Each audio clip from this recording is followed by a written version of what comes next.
Hello everyone, Shrimati मोहरी देवी Tapadia girls college के YouTube channel में आपका फिर से स्वागत है। हम हर्डमेनिया के बारे में पढ़ रहे थे और उनके कई सिस्टम्स के बारे में हमने डिस्कस किया। हमने हर्डमेनिया का digestive system, circulatory system, nervous system, इन सब को ऑलरेडी हमने डिस्कस कर लिया है। और अभी जो हम आज के वीडियो में टॉपिक पढ़ेंगे वो होगा एक्सक्रीटरी सिस्टम ऑफ हर्डमेनिया। हर्डमेनिया का एक्सक्रीटरी सिस्टम की यहाँ पे एक्सक्रीशन कैसे होता है, कौन सा ऑर्गन इसके लिए रिस्पॉन्सिबल है, तो उसके बारे में हम यहाँ पे जानेंगे। तो हर्डमेनिया के केस में पहले तो आप नर्वस सिस्टम याद करिए। अगर आपने नर्वस सिस्टम का वीडियो देखा हो तो उसमें अपन ने एक डायग्राम बनाया था और उसमें एक पार्ट था पर्टिकुलरली जिसको अपन न्यूरल ग्लैंड बोल रहे थे। न्यूरल ग्लैंड, यहाँ पे हमने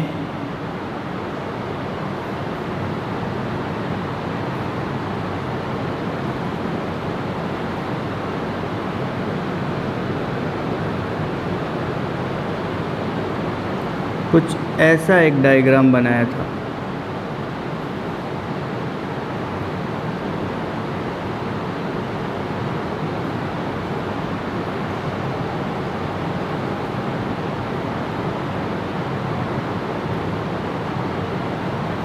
तो हमने कुछ ऐसा एक डायग्राम बनाया था यहाँ पे नर्व फाइबर्स आपके निकल रहे हैं। तो ये क्या था? नर्व गैंग्लिया,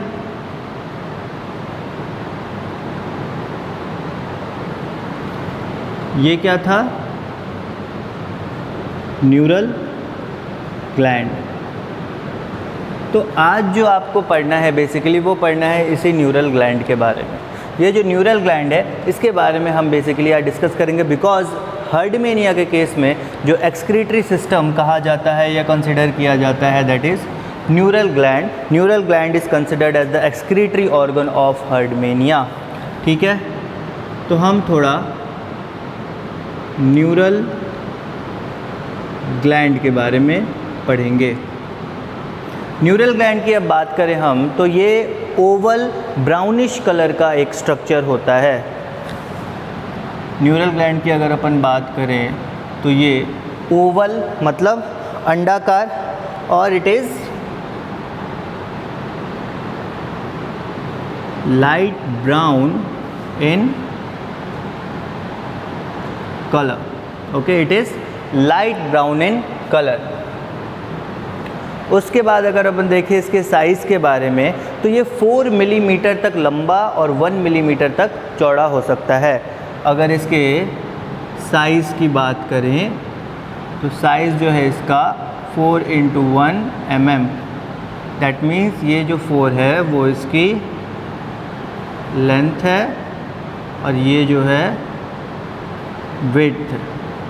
ओके, तो 4 × 1 mm जो है इसकी टोटल साइज़ है इसका। उसके आगे अपन देखते हैं कि ये जो न्यूरल ग्लैंड है ये कहाँ पे पाया जाता है। अब आपको एक चीज़ ध्यान देना है कि ये तो नर्व गैंग्लिया है, तो नर्व गैंग्लिया के ऊपर पाया जाएगा, ये तो आपको दिख रहा है। पर इसके ऊपर भी कुछ है जिसको हम बोलते हैं मेंटल। एक लेयर अगर आप यहाँ पे देखो तो ये एक ऐसी लेयर होती है जो होती है टेस्ट की लेयर। ये जो लेयर होती है वो होती है टेस्ट की लेयर, और टेस्ट की लेयर के जस्ट नीचे से जाता है मेंटल। तो ये होता है यहाँ पे मेंटल। तो मेंटल और नर्व गैंग्लिया के बीच में पाया जा रहा है, मेंटल और नर्व गैंग्लिया के बीच में। सो यहाँ पे आप अपन देखेंगे तो ये लिखा रहेगा, कुछ इसके बारे में लिखेंगे तो embedded in, कहाँ embedded होगा? embedded in the mental, embedded in the mental, mental वाला पूरा पोर्शन है उसमें embedded होगा, तो it is embedded in the mental in the intersiphonal region, in the intersiphonal region. Intersiphonal क्यों बोल रहे हैं? एक साइड यहाँ है, एक साइड यहाँ है। आपको पता है कि एक तरफ मौजूद है ब्रांचियल सिफोन और एक तरफ मौजूद है आर्ट्रियल सिफोन। तो दो सिफोन के बीच के एरिया में प्रेजेंट है, इसलिए इसको अपन इंटरसिफोनल रीजन में इसको प्रेजेंट बोलेंगे। So mental in the intersiphonal region just above the nerve ganglia, just above the nerve ganglion.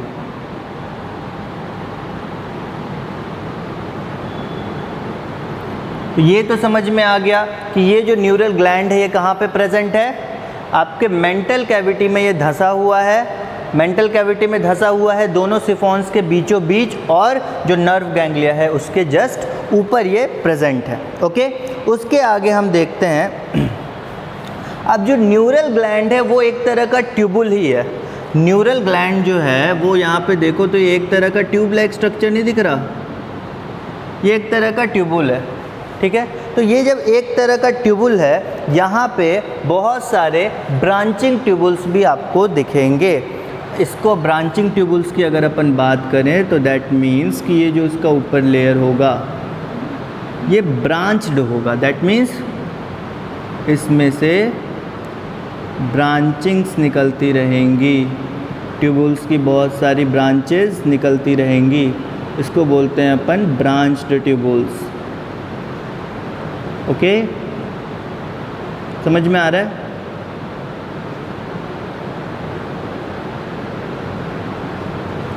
इसमें बहुत सारी ब्रांचिंग निकली रहेगी, नर्व फाइबर बहुत सारी यहाँ पे ब्रांचिंग रहेगी, बहुत सारे ट्यूबुल्स रहेंगे। ओके, तो यहाँ पे अगर देखें several branching tubules, it has several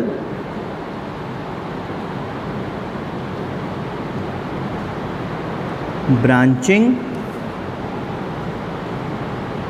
tubules, इसमें कई ब्रांचिंग ट्यूबुल्स पाए जाते हैं। ये खुद एक ट्यूबुल है और ये मेन ट्यूबुल ये है, और इसके अंदर से branching tubules, branch like projections निकलते हैं, इसलिए ब्रांचिंग ट्यूबुल्स पाए जाते हैं।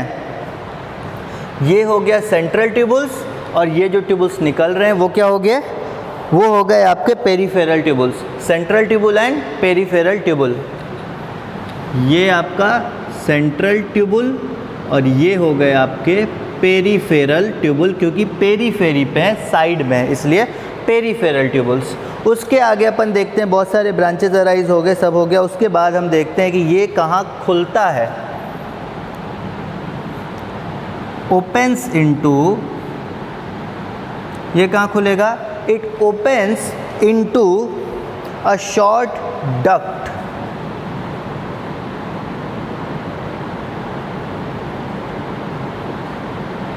ये कहाँ खुलेगा, कहाँ ओपन होगा, it opens into a short duct. जिस डक्ट को अपन बोलते हैं पेरी फेरेंजियल जोन, जिसको हम क्या बोलते हैं, पेरीफेरेंजियल जोन।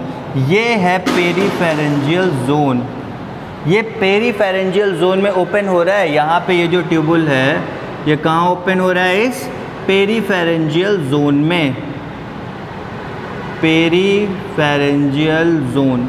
तो ये पेरीफेरेंजियल जोन में ओपन हो रहा है आपका मेन जो ट्यूबुल है, न्यूरल ग्लैंड है वो। तो न्यूरल ग्लैंड कहाँ ओपन हो गया, पेरीफेरेंजियल जोन में।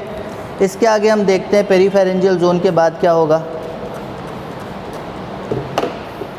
नेक्स्ट अगर हम आगे देखें पेरीफेरेंजियल जोन के बाद, तो इनके ब्लड में, हर्डमेनिया का जो ब्लड होता है, हर्डमेनिया के ब्लड में कुछ सेल्स पाए जाते हैं। हर्डमेनिया के ब्लड में कुछ सेल्स पाए जाते हैं जिसको हम यहाँ पे क्या बोलते हैं, नेफ्रोसाइट्स बोलते हैं। कुछ एक्सक्रीटरी सेल्स पाए जाते हैं। अब बेसिक अगर आप समझो तो हर्डमेनिया के ब्लड स्ट्रीम में ही कुछ एक्सक्रीटरी सेल्स पाए जाते हैं जिसको हम नेफ्रोसाइट्स बोलते हैं। Okay,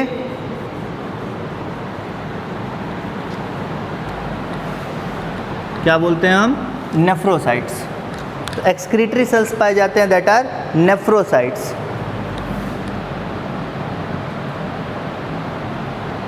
excretory sales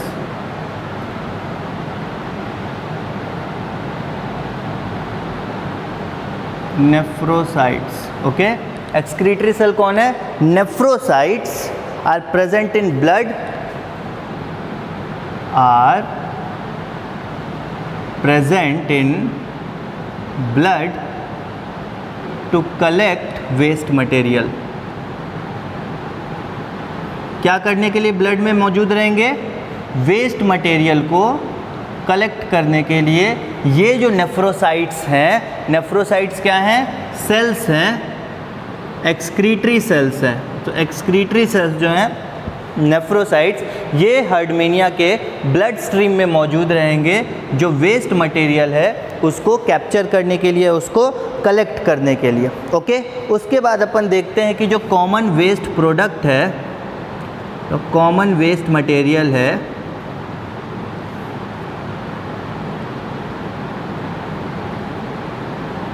common waste material यहाँ पे क्या है? तो यहाँ हर्डमेनिया के केस में कॉमन वेस्ट मटेरियल जो है वो ज़ैंथीन और यूरेट पार्टिकल्स होंगे। Xanthine and urate particles. In case of herdmania, the waste material और waste molecules are xanthine and urate particles. Okay, xanthine और urate होंगे इनके केस में, जो आपके एक्सक्रीटरी प्रोडक्ट होंगे। आगे अपन देखते हैं,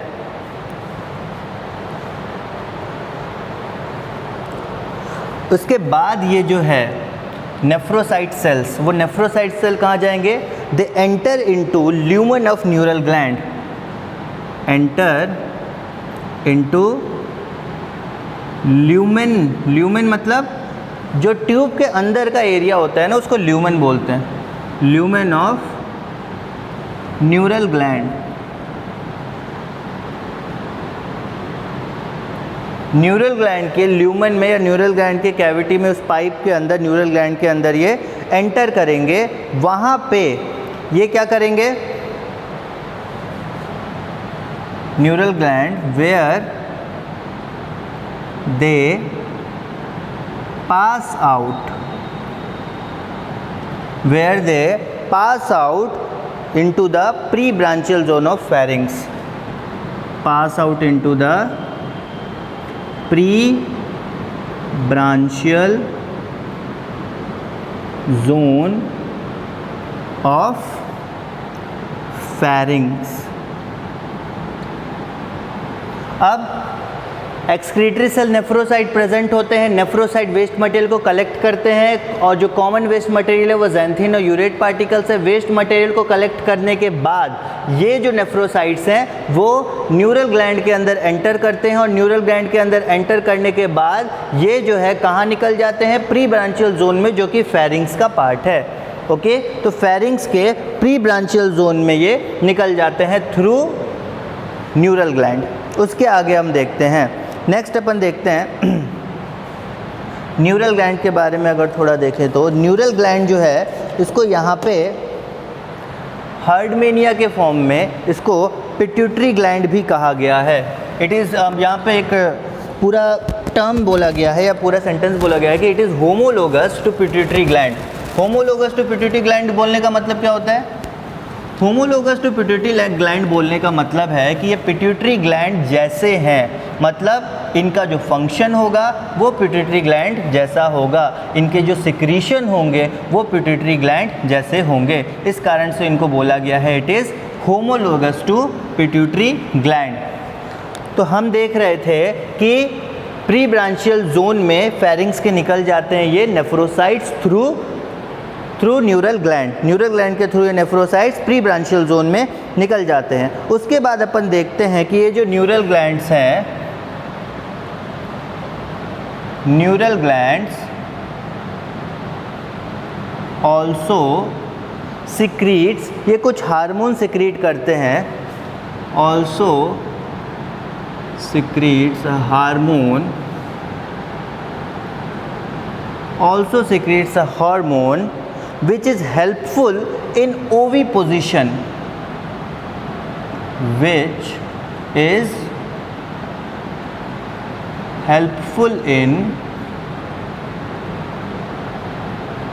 oviposition and metamorphosis। ओविपोजिशन और मेटामॉर्फोसिस में हेल्पफुल होते हैं वैसे कुछ हार्मोन्स जो हैं वो न्यूरल ग्लैंड सिक्रीट करता है। ओविपोजिशन मतलब अंडा देना, laying of eggs. Laying of eggs. जब एग को ले करने के अंडा बाहर निकालने की बारी आती है वो होता है ओविपोजिशन। और मेटामॉर्फोसिस मतलब बर्थ के बाद की जो एक ग्रोथ होती है, एक डेवलपमेंट होती है, उसको मेटामॉर्फोसिस बोलते हैं। या तो नॉर्मल ग्रोथ या लार्वल स्टेज से ग्रोथ जो होती है वो होता है Metamorphosis, growth after birth.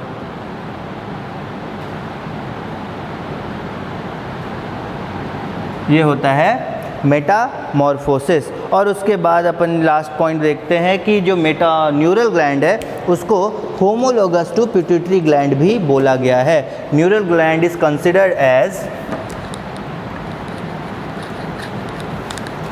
homologous to, neural gland is considered as homologous to pituitary gland.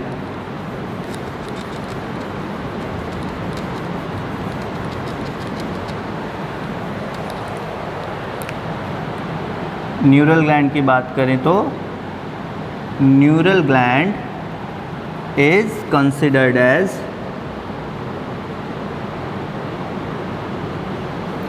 homologous to pituitary gland.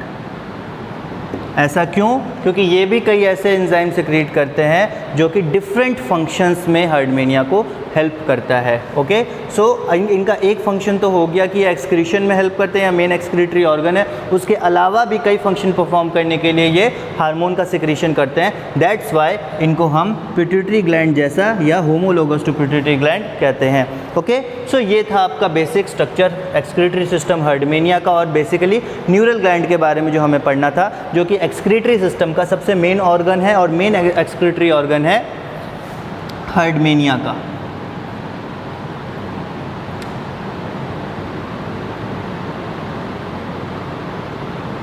Main excretory organ है हर्डमेनिया का। सो ये आपको आई होप समझ में आ गया होगा कि न्यूरल ग्लैंड का फंक्शन कैसे होता है और कैसे एक्सक्रीटरी प्रोडक्ट जो है वो न्यूरल ग्लैंड के पास जाता है। नेफ्रोसाइट सेल्स जो हैं वो उस वेस्ट मटेरियल को कलेक्ट करते हैं ब्लड स्ट्रीम से ही और लेके जाते हैं न्यूरल ग्लैंड के पास। वहाँ से पास हो जाते हैं प्री ब्रांचियल जोन में, जो कि पिट्यूटरी ग्लैंड का जो है फेरिंग्स का एक पोर्शन है। और फेरिंग्स के थ्रू आपको पता है कि जो एक्सक्रीटरी है वो कहाँ से होता है एक्सक्रीशन, एट्रियल पोर से या एट्रियल कैविटी से, और हमने एट्रियल पोर से या एट्रियल एपर्चर से, और जो इंजेक्शन होता है वो ब्रांचियल एपर्चर से। तो यहाँ से वो कहाँ जाएंगे, एट्रियल एपर्चर की तरफ, और वहाँ से ये जो वेस्ट मटेरियल है वो शरीर से बाहर चले जाएंगे। तो ये बेसिक ओवरव्यू था आपके एक्सक्रीटरी सिस्टम ऑफ हर्डमेनिया का। तो बेसिकली हमने यहाँ पे हर्डमेनिया का digestive system, circulatory system, nervous system और एक्सक्रीटरी सिस्टम चारों कंप्लीट कर लिए हैं। सो इस चीज़ को राइट डाउन करिएगा और इसको अच्छे से याद करने की कोशिश करिएगा। इसको note down point by point करिएगा तो आपको याद करने में ज़्यादा आसानी रहेगी। सो आज का वीडियो लेक्चर हम यहाँ ख़त्म करते हैं। आई होप कि आपको ये सब चीज़ें समझ में आई होंगी और वीडियो पसंद आया होगा। सो अगर आपको ये वीडियो पसंद आया हो, इस वीडियो को लाइक कीजिए, शेयर कीजिए, हमारे चैनल को सब्सक्राइब कीजिए। मिलते हैं नेक्स्ट वीडियो में एक नए टॉपिक के साथ। Thank you very much.